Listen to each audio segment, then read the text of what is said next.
پاکستان کی معیشت کا حجم کم ہو کر 341.5 بلین ڈالر رہ گیا۔ 85 لاکھ سے زائد افراد کو شدید غذائی عدم تحفظ کا سامنا ہے، لیکن اسحاق ڈار کو ڈیفالٹ کا خطرہ نہیں۔ السلام علیکم، میں ہوں ڈاکٹر حسن جاوید اور آپ دیکھ رہے ہیں میرا ڈیجیٹل چینل۔ پاکستان کی معیشت کا حجم کم ہو کر 341.5 بلین ڈالر رہ گیا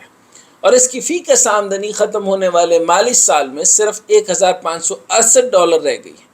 لیکن اسحاق ڈار کو ڈیفالٹ کا خطرہ نہیں۔ پاکستان کے بیرونی قرضے اور واجبات تقریباً 130 بلین ڈالر یا جی ڈی پی کا تقریباً 95% ہے، لیکن اسحاق ڈار کو ڈیفالٹ کا خطرہ نہیں۔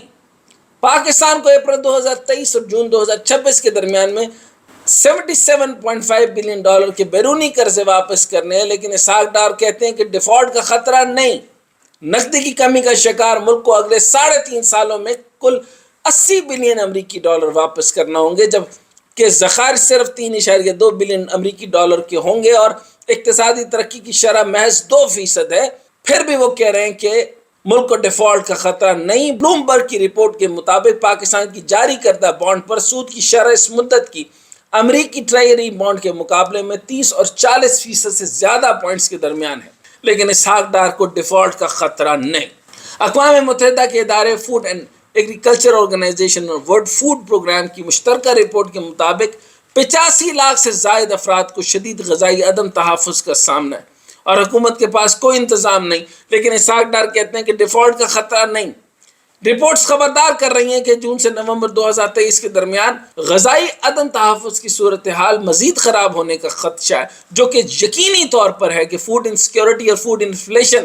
آپ کو 60% سے 70% دیکھنا پڑ سکتی ہے، اور پرسنٹ کا مقابلہ اگر آپ دیکھنا چاہتے ہیں تو میں آپ کو سادہ طریقے سے سمجھا دیتا ہوں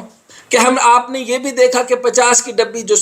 ٹبیکو کے اندر دیکھیں، جو لوگ سگریٹ پیتے تھے، وہ بیچارے جو 50 کی ڈبی لیتا تھا وہ 250 کی اور 250 کی 500 کی 500 کی 750 کی اور 750 کی آج 1000 میں مل رہی ہے۔ اور اسی طریقے سے اگر جب آپ کی باقی چیزوں کے اندر میں دیکھوں گا تو فوڈ انفلیشن کے اندر جو دال آپ کو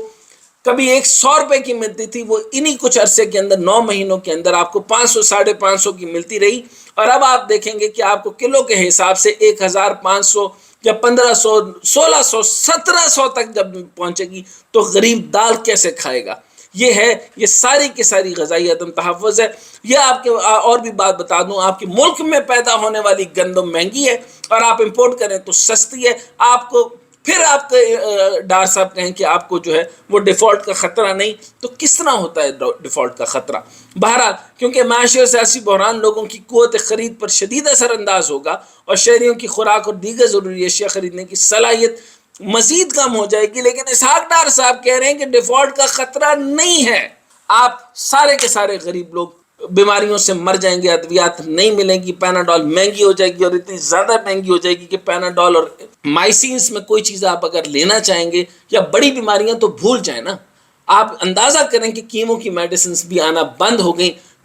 کیمو کے لیے جو میڈیسن وہاں سے امپورٹ ہوتی تھی وہ بھی بند کر دی گئی، تو کیونکہ ان کے موتیں تو جا کر کے یا اگر زندگی بھی رہنی ہے یا موت آنی ہے تو وہ بھی ان کو مہنگی قسم کی آئے گی، اور وہاں سے انٹرنیشنل ایمبولینس آ جائے گی اور ان کو لے جائے گی۔ ان کی نہ موت ادھر ہے نہ زندگی ادھر ہے، چنانچہ ان کو کوئی فرق نہیں پڑتا، اور ان کو اس لیے فرق نہیں پڑتا چنانچہ ان کا یہ کہنا بالکل درست ہے کہ پاکستان کو ڈیفالٹ کا خطرہ نہیں۔